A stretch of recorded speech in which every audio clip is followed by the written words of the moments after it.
Hey everyone, I'm Scott Cunningham, aka Scottsy Business, and today we're going to be talking about 7 ways to protect yourself online in terms of cybersecurity. So the main things that we're going to be talking about are your passwords, emails, utilizing security and privacy services, understanding social engineering, privacy and sharing your personal information, making new accounts, and how you actually use the internet.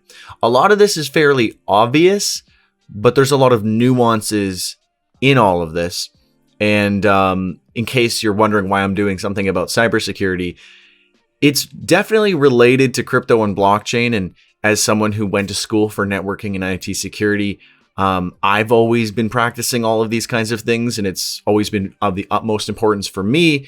But I know that a lot of people don't really consider these kinds of things or get this nuanced with their online, security and how they go about, just using the internet every day. So I wanted to dive into all this just as a kind of, public service announcement, or, just like helping people out who might not know even where to start or what problems they might need to even address.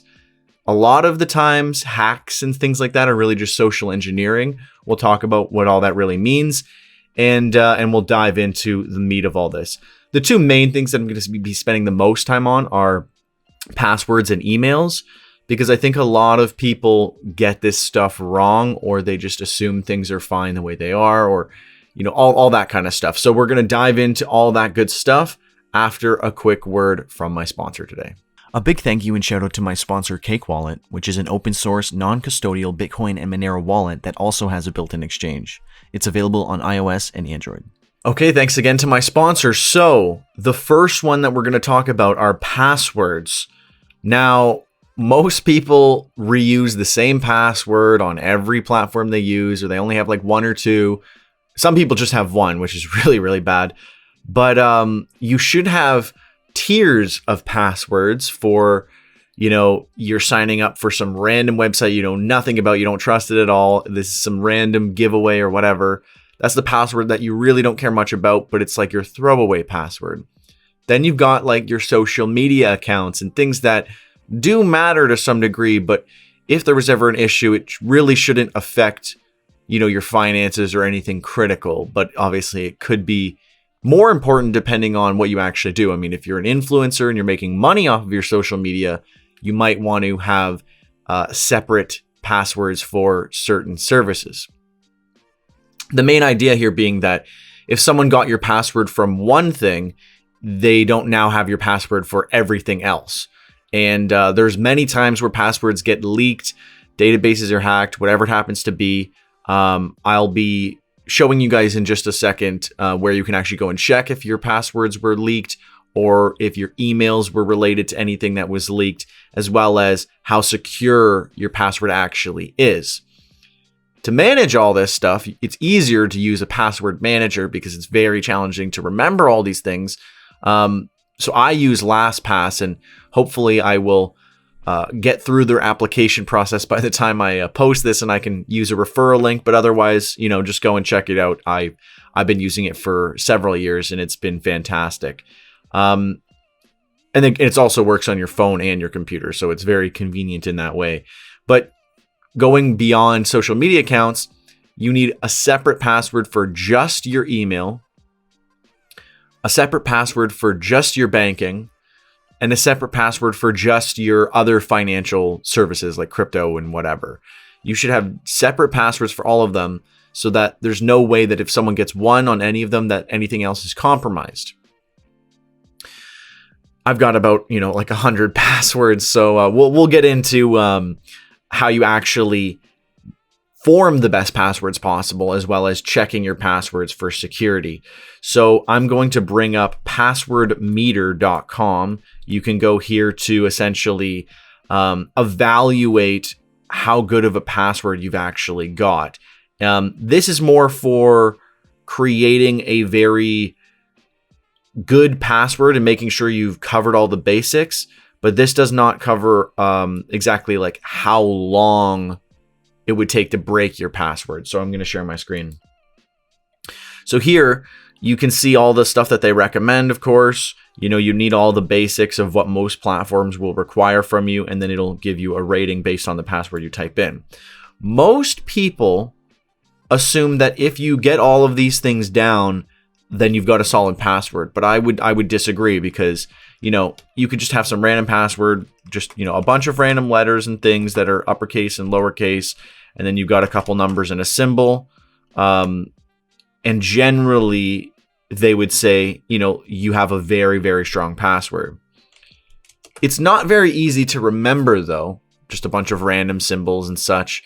And it's not nearly as secure as a extremely long password.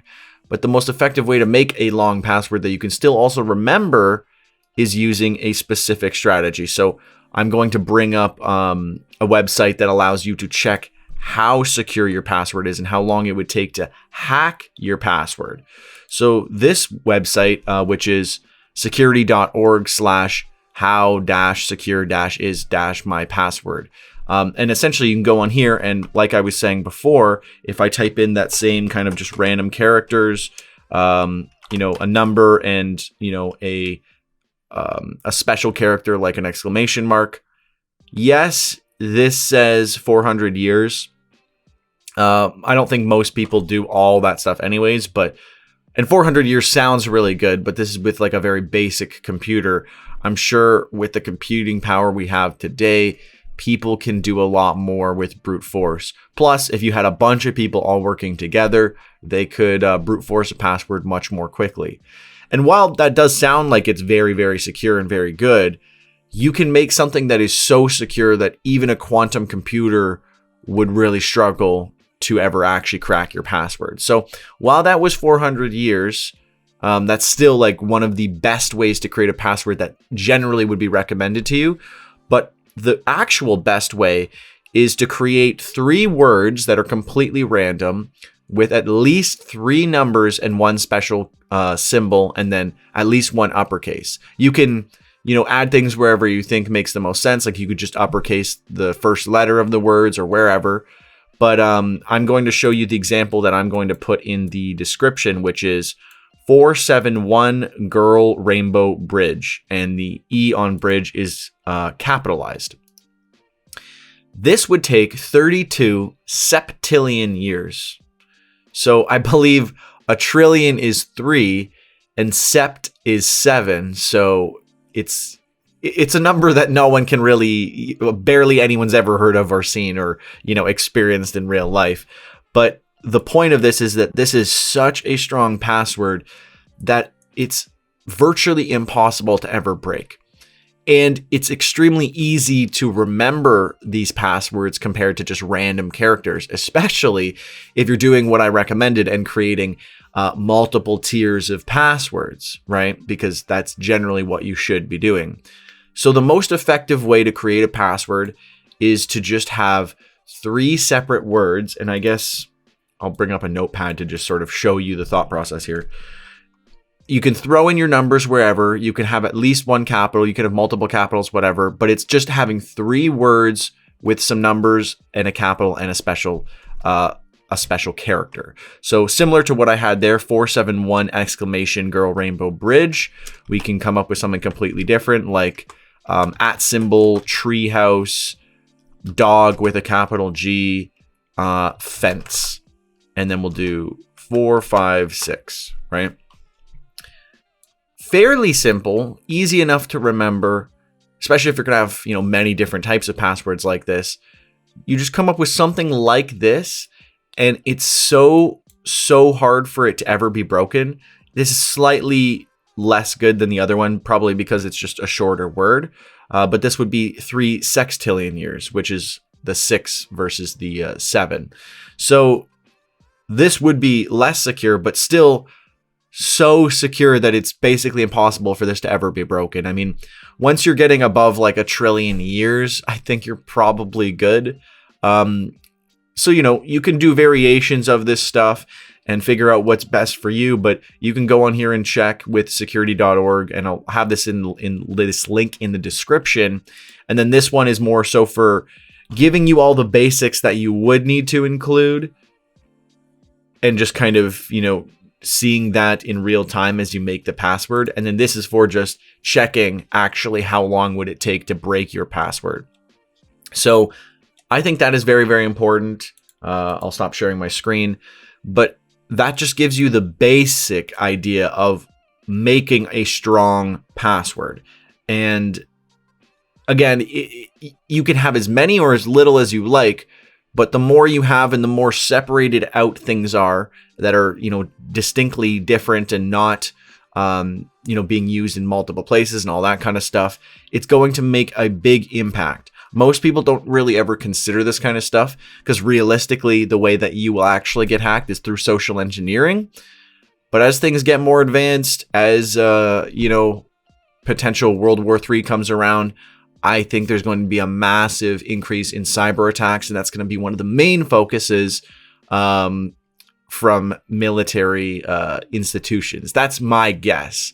I've seen a massive uptick by looking at, I believe it's livethreats.com, where you can see the amount of cyber attacks currently ongoing. But there is a lot. Every day there's an insane amount of cyber attacks going on. So this is the best way that you can really secure your passwords and your accounts. Moving on to emails.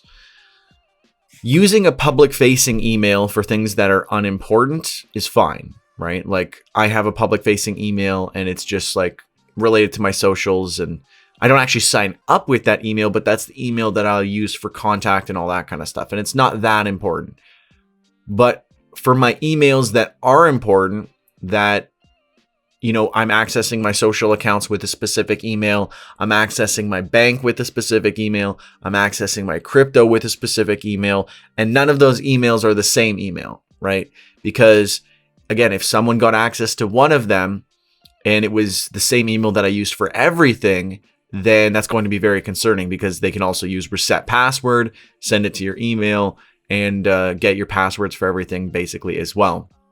You also want to have a recovery email that is also separate from all of that as well, so that you're not using like your bank email and your other email as a recovery for that. So then you're compromising that as well. You want that to be completely separate. So I generally recommend 4 emails.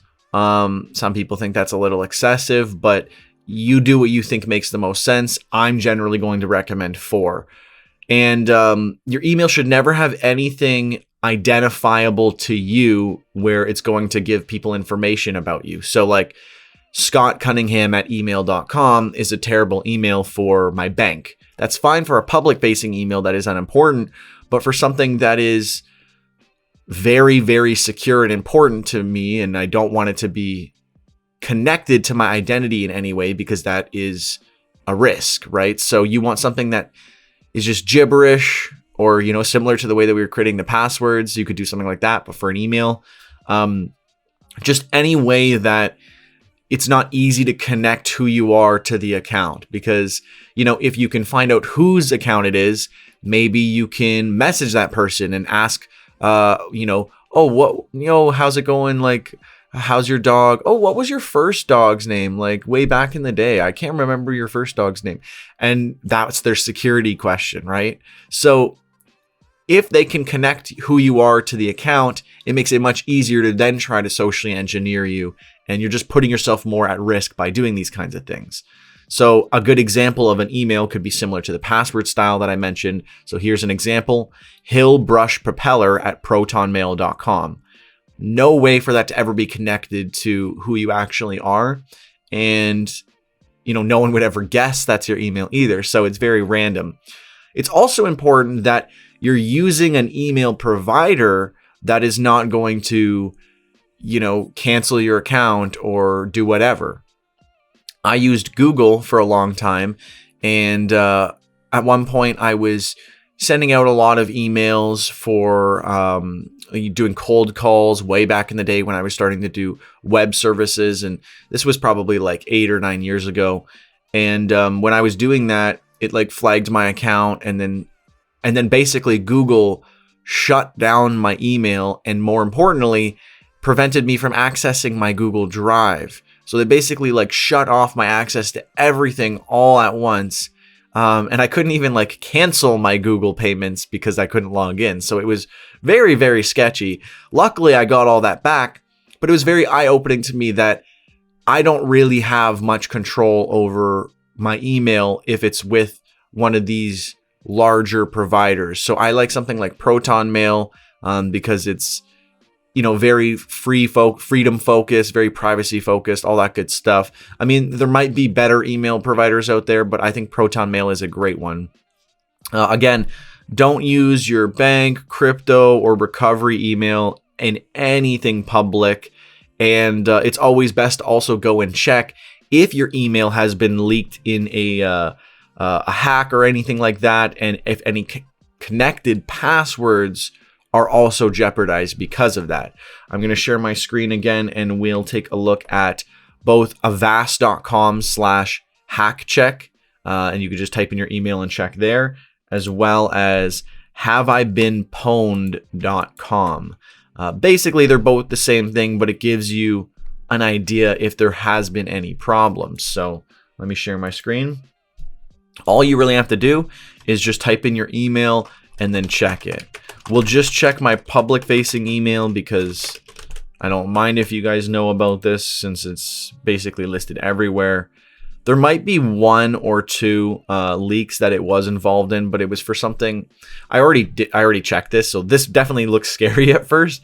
But they'll send you an email actually showing you what was compromised, and I believe for this it was like something really pointless, like 8 tracks or whatever.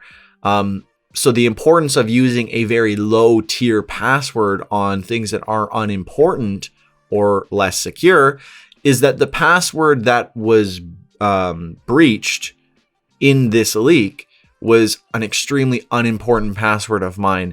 And it really doesn't matter if anyone got that, because all they would be able to access are, really pointless accounts like 8 tracks or whatever, stuff that has nothing compromisable on there.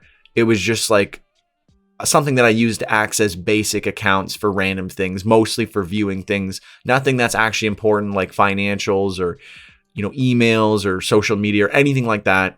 So this is a great example of why you would have those tiered passwords, because, even if you don't get socially engineered or, accidentally click on a phishing link from some random email or whatever, you could still have the company accidentally go through a leak and your information is out there. So this clearly shows that that's possible.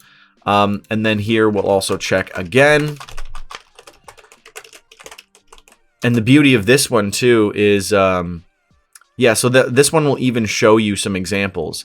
Ledger went through an issue where they basically exposed a bunch of emails and phone numbers and physical addresses and stuff like that, which is somewhat concerning, but at the end of the day, no actual important information was leaked. And it's not like they even have information on like your actual ledger or anything like that, which is good, because if they did, then that would be very concerning. So that was more so just like, be aware of what's going on. I mean, this is good to even just give you some peace of mind as to knowing what is compromised and what isn't.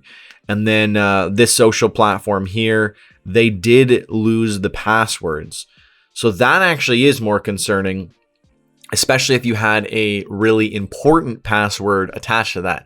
Luckily, for a website like this that is not very important to me, I used, again, a very, very unimportant password. So it wasn't much of an issue that was leaked. But this gives you the heads up that if there was an issue, you would go and change that password for everything that it's connected to.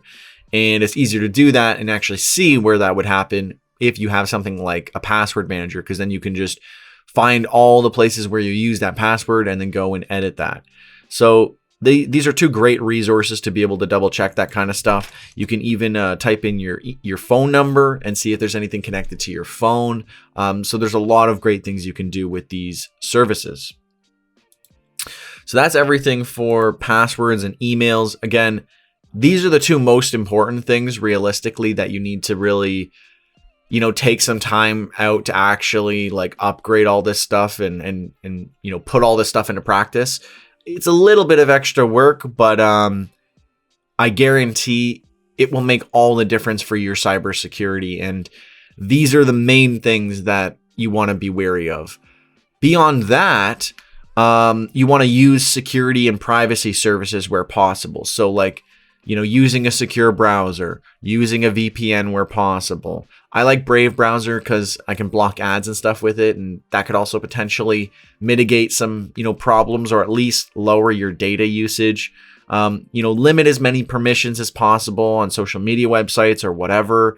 Enable as many privacy options as possible, and definitely use an antivirus software as well. I like Avast, but I'm currently using McAfee because it's free right now for me. So, either of those are pretty solid. I mean, there's a bunch out there, Norton, all these different things. Honestly, most of them are pretty good. They'll generally want you to get their premium service, but I find that most of the time the free version is good enough.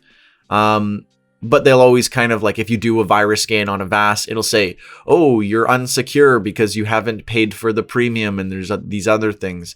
I don't really worry about that too much. Every now and then just doing a virus scan is good, and they give you general real-time protection when you click on something and it thinks, that link is going to take you somewhere bad, or there's a Trojan or whatever. Generally, that can fix a lot of those problems. Also, obviously, just having your firewall on and keeping your system updated. So if there's ever an issue, generally they'll release a patch pretty quickly to fix that problem. So you want to keep your system updated to deal with issues like that.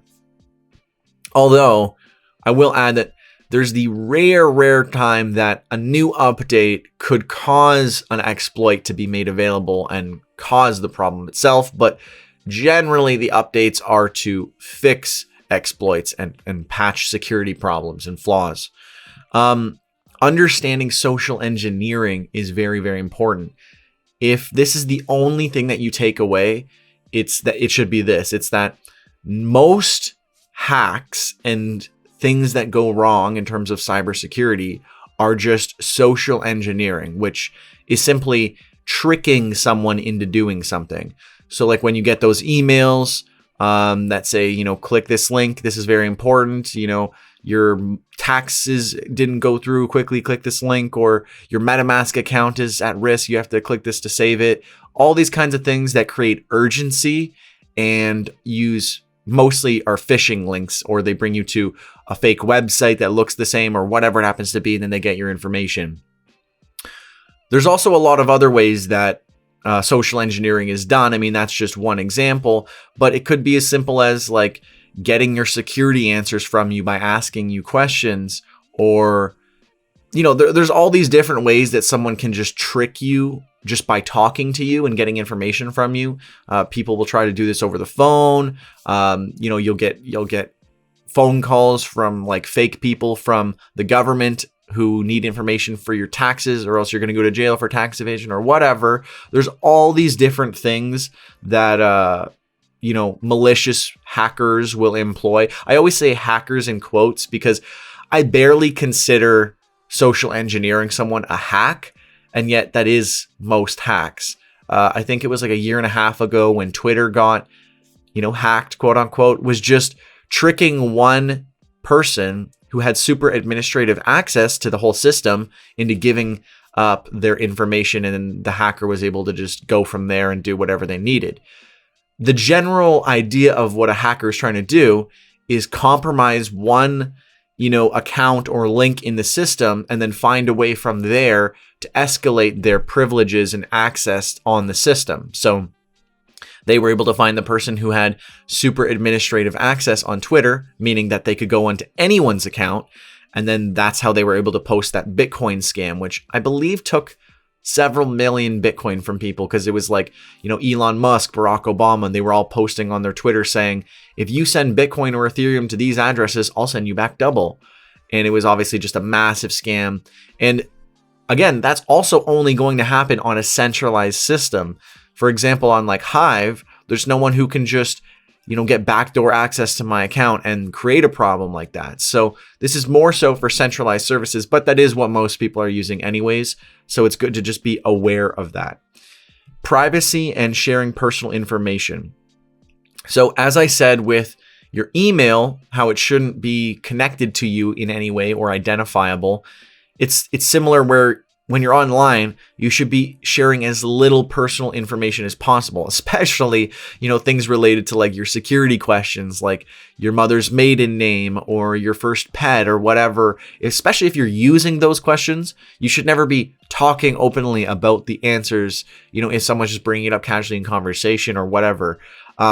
If you're not public facing with your career, you're better off hiding as many things as possible, right? Like I share all of my financials and all that stuff, but it's part of my like content. So to some degree, it makes sense because I'm able to monetize by doing that. So I'm trading a little bit of my privacy for monetization.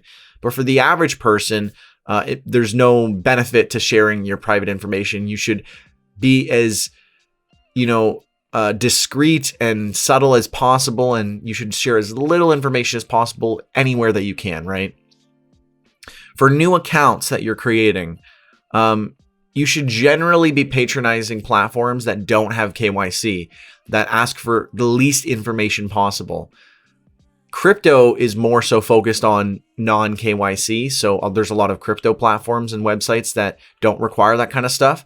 But a lot of mainstream legacy platforms like social media and, various things generally all require some form of KYC. So, you can't get around that always, but if you can, it's recommended. Also, you should not be using the create account using Google or create an account using Facebook or create an account using Twitter or whatever, because you're giving way more access and you're connecting way more things to your social accounts. And then if your social account was compromised, that's likely compromised as well. So you want to just, like I was saying previously with your passwords and your emails, you want everything to be in separate buckets so that if one thing is compromised, nothing else is affected. And the best way to do that is to always just be creating new accounts with just like an email and a password and not relying on these services, even though they make it easier. Generally, when things are made easier, it's not just for free, it's at a cost of something somewhere else, generally privacy or security. And then lastly, how you use the internet is also very important for security.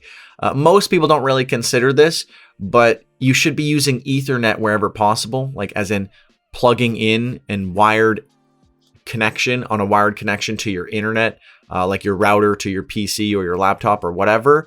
You can even get something that plugs into your phone port, like a USB-C to Ethernet adapter. I have one downstairs. I should have already grabbed it before this, but you can even do that with your phone, or just, don't use anything important when you're on your phone, and use, whenever you're doing any like financial transactions or whatever, do it on your computer that is connected via Ethernet. The main reason for this, and I mean, it's faster, so, and more reliable. So like, if you're streaming or whatever, it's going to be much smoother. So, I mean, right there, that's way better.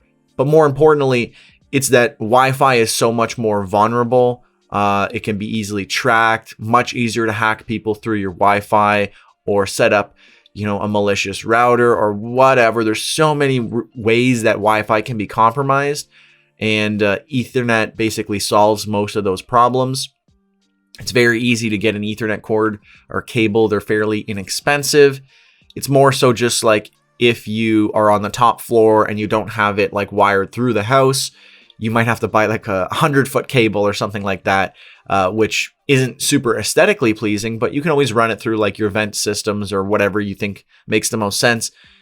It's going to make a massive difference. I mean, even if not just for a faster, better internet experience, protecting you more when you're on the internet and avoiding Wi-Fi generally where possible. And I'm so keen on this that I don't even have a like Wi-Fi capabilities on my PC, because I don't want anything to do with Wi-Fi touching my PC. I want it to be as secure as possible. And that is how I achieve that.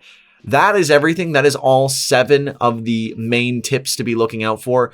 I mean, this isn't the 100% end all thing, because there's way more things that you can consider, and these might not be the best 7, namely understanding social engineering. And that's how most ways that people are going to actually get hacked or, have some sort of problem. And then emails and passwords are really the 2 most important things that you should take away from all of this. Obviously, all of this matters, but, it's sort of listed in rank order based on what I think is the most important in the description. So thanks so much for watching. Let me know, am I wrong about any of this? Is there anything that I'm missing, or do you think some of these things aren't as important? Again, I did go to school for networking and IT security for 4 years in university, and I graduated. So to a fair degree, I do know what I'm talking about. It's not just my personal recommendations. It's also something that I studied. I have a bit of knowledge in this field, and I don't really talk a lot about cybersecurity, but it is worth diving into and getting more acquainted with if you want to keep your assets secure, your online information, all that kind of stuff. It's becoming more and more important, especially with everything going on lately, that we do secure our identities and all of our stuff online. So let me know if this was useful, if you follow any of these already, if there's anything, again, that you think I'm missing or better services that you might recommend people check out as well. Please let me know in the comments below. Anyways, that's everything. Also comment #1ham in the comments below, and that way I know you watched the whole video or listened all the way through for my podcast listeners. Thank you so much for watching/listening. I'm Scott Cunningham, aka Scottsy Business, signing off. Cheers.